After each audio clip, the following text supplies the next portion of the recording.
Hai Church, Shalom. Jumpa lagi dalam program Aku dan Keluargaku, sebuah program dari GCIC yang akan menolong saudara untuk membangun sebuah keluarga yang tangguh, yang kuat berdasarkan kebenaran firman Tuhan. Nah, tema kita hari ini adalah berhenti menyalahkan orang lain. Saudara, sebenarnya sikap saling menyalahkan pertama kali terjadi di Taman Eden. Bagaimana kita melihat Adam dan Hawa ketika mereka makan buah dari pohon yang Tuhan sudah perintahkan untuk tidak dimakan. Ketika hari itu atas hasutan ular, Hawa memberikan buah itu kepada Adam dan Adam memakannya. Ketika dia memakannya, matanya memandang kepada Hawa dan dia melihat bahwa Hawa dalam kondisi telanjang. Ada sesuatu yang berbeda. Ketika dia melihat dirinya, dia juga melihat sesuatu yang berbeda. Dia melihat dirinya dalam kondisi telanjang. Padahal selama ini ketika mereka hidup di Taman Eden, mereka tidak menggunakan pakaian dan mereka tidak menyadari bahwa diri mereka telanjang. Tetapi ketika mereka makan buah dari pohon yang dilarang oleh Tuhan, mereka menyadari bahwa diri mereka dalam keadaan telanjang. Saat mereka makan buah dari pohon yang dilarang oleh Tuhan, Adam tahu bahwa dirinya dalam kondisi telanjang. Itu membuat dia menyembunyikan dirinya. Bagaimana dia tahu bahwa dia dalam kondisi telanjang dan dia harus bersembunyi? Hati nurani yang ada di dalam dirinya berbicara dan membuat dia tahu bahwa dia sudah melakukan hal yang salah, melakukan hal yang melanggar apa yang Tuhan perintahkan dalam kehidupannya. Di hari yang sejuk, waktu itu Tuhan datang berjalan-jalan di taman. Tuhan datang bukan sebagai seorang detektif dengan pertanyaan, "Di mana engkau?" Tapi Tuhan datang hari itu dengan hati yang hancur. Dan dia bertanya kepada Adam, "Di mana engkau?" Dan Adam menjawab, "Ketika aku mendengar engkau di dalam taman ini, aku menjadi takut karena aku telanjang. Sebab itu aku bersembunyi." Kemudian Tuhan bertanya, "Siapa yang memberitahu kepadamu bahwa engkau telanjang? Apakah engkau makan dari buah pohon yang kularang engkau makan itu?" Dan Adam menjawab, "Perempuan yang kau tempatkan di sisiku, dialah yang memberi dari buah pohon itu kepadaku, maka aku makan." Perempuan yang kau tempatkan di sisiku, dialah yang memberi dari buah pohon itu kepadaku. Adam hendak menyalahkan Tuhan karena sudah menempatkan Hawa di sisinya. Dan bukan saja menyalahkan Tuhan, tetapi Adam juga menyalahkan Hawa yang memberi buah itu untuk dimakan. Kemudian Tuhan melihat kepada Hawa dan bertanya, "Apa yang telah engkau perbuat ini?" Dan Hawa menyalahkan ular yang memperdayanya. Inilah awal mula sikap saling menyalahkan yang terus bergulir dalam kehidupan manusia. Secara teknis, Adam dan Hawa sama-sama mengatakan hal yang sebenarnya. Adam mengatakan yang sebenarnya ketika dia berkata bahwa Hawa yang memberinya buah. Sementara Hawa juga mengatakan hal yang benar, bahwa ular itu sudah menipunya. Namun sebenarnya kalau kita lihat dari peristiwa ini, keduanya, Adam dan Hawa, membuat sebuah alasan sebagai sarana untuk menghindari tanggung jawab mereka secara pribadi.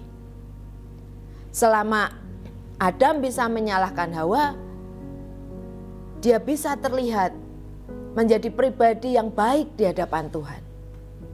Dia tidak ingin terlihat buruk di hadapan Tuhan. Dan selama Hawa bisa menyalahkan ular, dia terlihat seperti korban yang tidak bersalah.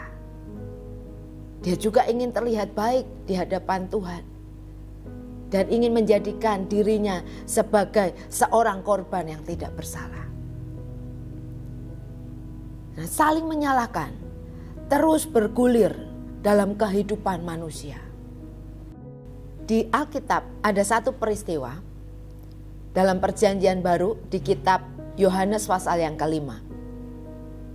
Kita tahu ceritanya bahwa di situ ada seorang yang 38 tahun lamanya sakit.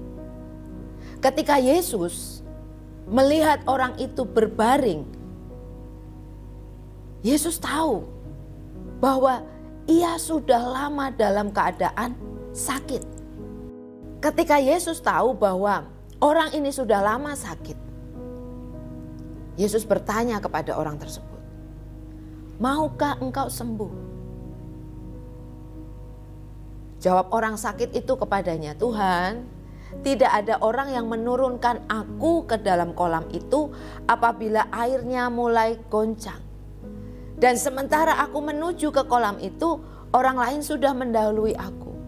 Saudara, ketika orang lumpuh itu ditanya oleh Yesus, "Maukah engkau sembuh?" Seharusnya jawabannya simpel. Orang itu bisa berkata, "Ya, saya mau." Namun orang itu menyalahkan. Waktu 38 tahun dia mengalami sakit. Dia juga menyalahkan orang-orang yang ada di sekitarnya yang tidak mau menurunkan dia. Ketika malaikat Tuhan turun menggoncangkan air kolam itu. Dia juga menyalahkan orang-orang yang terlebih dahulu masuk ke dalam kolam itu sehingga dia tidak punya kesempatan untuk mengalami kesembuhan. Tanpa kita sadari, saudara, kita mencontoh apa yang dilakukan oleh Adam dan Hawa ketika mereka jatuh dalam dosa. Tanpa kita sadari, kita benar-benar melakukan apa yang Adam dan Hawa lakukan. Kita belajar menyalahkan Tuhan.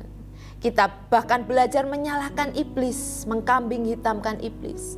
Dan kita juga belajar menyalahkan sesama dalam setiap kejatuhan atau kesalahan yang kita lakukan.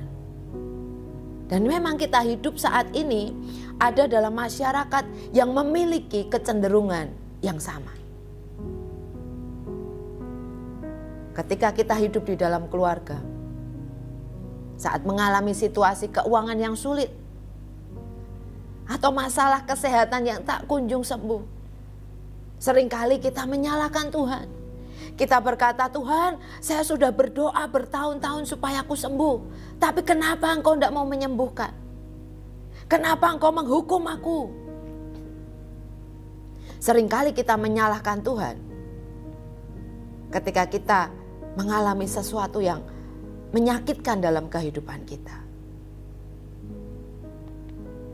Atau ketika mengalami kegagalan, alih-alih kita memperbaikinya, kita bekerja lebih baik lagi. Justru kita menyalahkan iblis dan kita berkata, "Ini gara-gara iblis nih. Dia menutup pintu berkat." Saudara ketahui bahwa iblis hanya bisa mencobai. Dia hanya bisa menipu kita, dia hanya bisa memperdaya kita. Tapi dia tidak bisa berkuasa atas hidup kita. Kita yang mengambil keputusan untuk kita menolak atau mau melakukan tipu daya iblis. Jadi kalau usaha atau apa yang kita lakukan gagal, jangan salahkan iblis. Mari bekerja lebih baik lagi. Mari minta hikmat Tuhan apa yang harus kita kerjakan. Jangan menyalahkan iblis karena kita mengalami kegagalan. Seperti dalam 1 Petrus 5 ayat yang ke-9 berkata, lawanlah dia dengan iman yang teguh, sebab kamu tahu bahwa semua saudaramu di seluruh dunia menanggung penderitaan yang sama. Jadi iblis bisa kita lawan dengan iman yang teguh. Seringkali kita menggunakan iblis untuk disalahkan atas apa yang terjadi dalam kehidupan kita. Dalam kehidupan, ketika seorang yang kedapatan membunuh kekasihnya, ditanya, kenapa engkau membunuh kekasihmu? Ada begitu banyak alasan yang dia coba lontarkan kepada hakim atas apa yang dia lakukan. Dan ketika seorang psikolog menemuinya dan mengorek apa penyebab dia membunuh kekasihnya, ujung-ujungnya orang ini berkata, ketika aku kecil aku melihat orang tuaku, ayahku mencium babysitter yang mengasuh aku.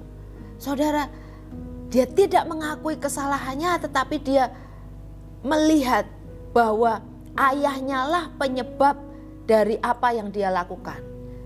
Ayahnya lah penyebab dari kejahatan yang dia lakukan. Mengapa? Mengapa manusia dengan mudah menyalahkan orang lain atau menyalahkan situasi atau persoalan yang terjadi dalam kehidupannya dan mengkambing hitamkan Tuhan, menyalahkan iblis, menyalahkan sesamanya? Karena ketika menyalahkan orang lain, itu adalah tindakan yang paling gampang untuk dilakukan supaya terhindar dari tanggung jawab dan konsekuensi atas perbuatan yang dilakukan.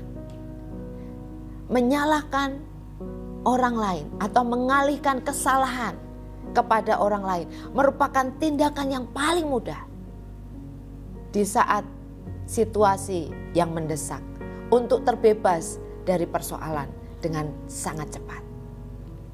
Apa sih yang menyebabkan orang menyalahkan kesalahan kepada orang lain? Ada dua kebiasaan yang tanpa kita sadari seringkali kita lakukan, dan itu akan mengakibatkan kita menyalahkan orang lain. Dua kebiasaan itu adalah seringkali kita menghakimi orang lain. Yang kedua, kita mau mempertahankan diri kita supaya kita terlihat baik, supaya kita terlihat tanpa ada kesalahan, kita terlihat sempurna. Menyalahkan orang lain bukanlah jalan keluar yang terbaik untuk kedua belah pihak. Karena menyalahkan orang lain akan membuat konflik terjadi dan masalah tidak selesai. Hubungan kedua belah pihak akan menjadi rusak. Karena dalam menyelesaikan persoalan, yang dibutuhkan adalah solusi dan bukan melimpahkan kesalahan kepada orang lain. Ada begitu banyak hubungan antara orang tua dan anak menjadi rusak ketika orang tua menyalahkan atas situasi yang terjadi hari itu kepada anaknya atau kepada pasangannya. Nah, bagaimana kita sebagai orang-orang yang percaya, kita memutuskan mata rantai untuk kita menyalahkan suami kita, menyalahkan istri kita, menyalahkan anak-anak kita atau rekan-rekan kita di kantor maupun di pelayanan dalam kehidupan kita? Apa yang harus kita lakukan supaya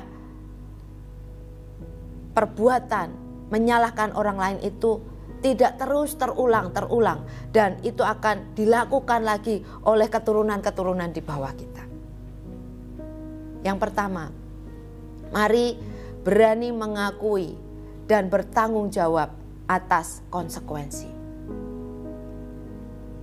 Mengakui kesalahan bukanlah hal yang mudah, karena akan memalukan diri sendiri.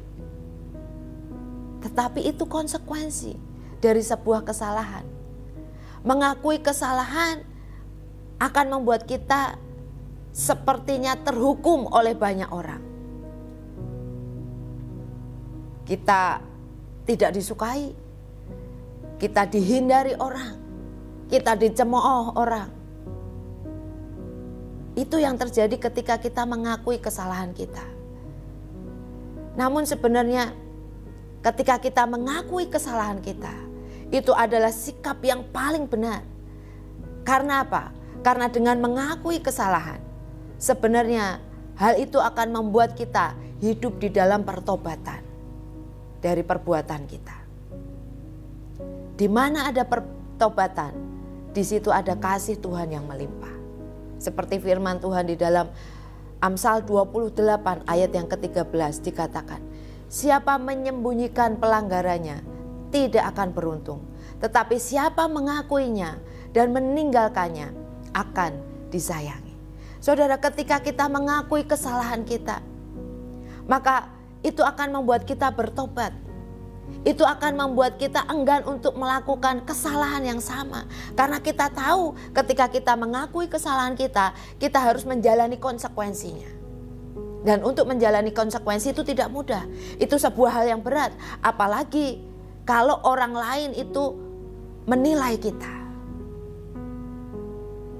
sehingga membuat mereka menjauhi kita. Kita dipandang buruk, kita dihina. Tapi ketika kita mau mengakui, pertobatan terjadi. Nah, ketika pertobatan terjadi, sungguh ada kasih karunia Tuhan yang Tuhan di dalam kelimpahan kita. Ketika saudara menyembunyikan kesalahan itu, justru akan membuat saudara menghidupi jalan kehidupan yang tidak mudah. Sepertinya nama kita baik, sepertinya hidup kita baik, tetapi justru kita membuat lubang di dalam kehidupan kita dan membuat jalan kita menjadi jalan yang tidak mudah. Itu yang terjadi. Jadi kalau kita mau memutuskan mata rantai menyalahkan orang lain, mari berani mengakui kesalahan dan berani untuk menerima konsekuensinya. Yang kedua, bagaimana kita bisa memutuskan mata rantai menyalahkan orang lain adalah mari berhenti menghakimi orang lain. Matius 7 ayat 1-3 berkata, jangan kamu menghakimi supaya kamu tidak dihakimi. Karena dengan penghakiman yang kamu pakai untuk menghakimi, kamu akan dihakimi, dan ukuran yang kamu pakai untuk mengukur akan diukurkan kepadamu. Mengapakah engkau melihat selumbar di mata saudaramu, sedangkan balok di dalam matamu tidak engkau ketahui? Saudara, kata selumbar itu merujuk kepada benda apapun yang sangat kecil. Misalnya bisa seperti serpihan kayu. Sedangkan kata balok itu menuju kepada balok kayu yang besar. Bukan sekedar potongan kayu berukuran kecil, tetapi ini berukuran besar. Nah, kalau kita lihat bahasa aslinya yaitu dokos. Dokos ini merujuk kepada palang utama atau atap rumah. Jadi kita tahu bahwa itu bukanlah hal yang kecil, itu sebuah benda yang bentuknya besar. Nah, ketika kita menghakimi sesama, itu kita melihat kesalahan orang lain yang kecil, kita bisa lihat. Tetapi kesalahan kita yang besar, kita tidak bisa melihatnya. Nah, firman Tuhan mengingini kita supaya kita itu mengenali balok yang ada di depan mata kita. Supaya kita itu tidak menghakimi orang lain. Kita tidak melihat kesalahan orang lain itu jauh lebih besar daripada kesalahan kita. Tugas kita sebagai orang percaya bukanlah mengubah kehidupan orang lain. Bagian kita adalah membereskan kedagingan dalam kehidupan kita supaya terjadi perubahan dalam hidup kita. Bagian kita adalah menyingkirkan balok yang ada di hadapan kita. Tugas kita bukan menyingkirkan serpihan yang ada di kehidupan orang lain. Mari minta anugerah Tuhan, minta pertolongan Tuhan, supaya kita bisa membereskan balok yang ada di depan mata kita. Supaya ketika balok itu disingkirkan dari penglihatan kita, maka kita akan dapat dengan jelas melihat rencana Tuhan yang ada di depan kehidupan kita. Nah, bagaimana supaya kita bisa hidup tidak lagi menyalahkan orang lain. Mari miliki pikiran Kristus. Supaya ketika kita memiliki pikiran Kristus dalam kehidupan kita, kita tidak hidup di dalam asumsi. Sehingga kita terjebak untuk kita menyalahkan Tuhan, menyalahkan iblis, dan menyalahkan sesama. Nah, mungkin yang menjadi pertanyaan, bagaimana kita bisa hidup memiliki pikiran Kristus? Kita lihat di dalam 2 Korintus pasal 10 ayat 5b. Dikatakan demikian. Kami mematahkan setiap siasat orang dan merubuhkan setiap kubu yang dibangun oleh keangkuhan manusia untuk menentang pengenalan akan Allah. Ayat 5b berkata, kami menawan segala pikiran dan menaklukkannya kepada Kristus. Menawan pikiran dan menaklukkannya kepada Kristus artinya kita itu mengizinkan Roh Kudus untuk memimpin dan menuntun kehidupan kita. Ketika Roh Kudus menguasai kehidupan kita, maka kita akan memiliki yang namanya kasih. Kita akan memiliki yang namanya pengampunan. Kita akan memiliki kejujuran dalam kehidupan kita. Sehingga ketika kita memiliki kejujuran, kita akan berani terbuka mengatakan, ya, aku salah. Ketika kita mengalami atau memiliki kasih, memiliki pengampunan di dalam kehidupan kita karena Roh Kudus menguasai pikiran kita, maka kita akan dapat dengan mudah memaafkan orang lain. Kita akan dapat dengan mudah memberikan kasih itu kepada orang yang bersalah kepada kita. Jadi kalau Roh Kudus menguasai kita, maka kita akan dapat dengan mudah menyatakan bahwa kita bersalah, atau kita dapat dengan mudah memberi pengampunan kepada orang yang bersalah kepada kita. Nah, kalau hal ini terjadi, maka pemulihan akan terjadi dalam kehidupan kita. Sekalipun ketika kita bersalah, kita pasti akan menanggung konsekuensi. Namun kalau Roh Kudus ada di dalam kehidupan kita, maka Roh Kudus akan memimpin kita, menolong kita, memberi kita kekuatan untuk kita menyelesaikan atau kita mengerjakan konsekuensi yang harus kita lakukan. Saya berdoa, saudara, apapun yang hari ini kesalahan atau dosa yang engkau lakukan karena ketidaksengajaanmu atau karena memang engkau melakukannya dengan secara sadar, mari akui itu. Mari jangan buat excuse atau alasan apapun yang membuat engkau terlihat baik, yang membuat engkau terlihat benar. Tapi akui itu, akui semuanya, baik di hadapan Tuhan maupun di hadapan sesama. Seperti firman Tuhan yang kita baca tadi, ketika kita mau mengakuinya, maka kita akan mengalami kasih, kita akan dikasihi, dan kita akan menerima pengampunan yang dari Tuhan. Saya berdoa, biar kiranya kesalahan apapun yang kita buat, anugerah Tuhan membuat kita menerima kebaikan-kebaikan Tuhan. Bahkan kalau kita dengan berani mengakui kesalahan kita kepada sesama, dan kita juga berani meminta maaf, saya percaya ada anugerah Tuhan yang Tuhan berikan kepada kita. Kiranya dengan keterbukaan kita, dengan kejujuran kita, karena kita mau mengakui kesalahan, ada hubungan yang indah antara suami dan istri. Ada hubungan yang indah antara orang tua dan anak. Ada hubungan yang indah di tempat kita bekerja, di tempat kita melayani. Stop untuk melemparkan kesalahan kepada orang lain atau kepada Tuhan.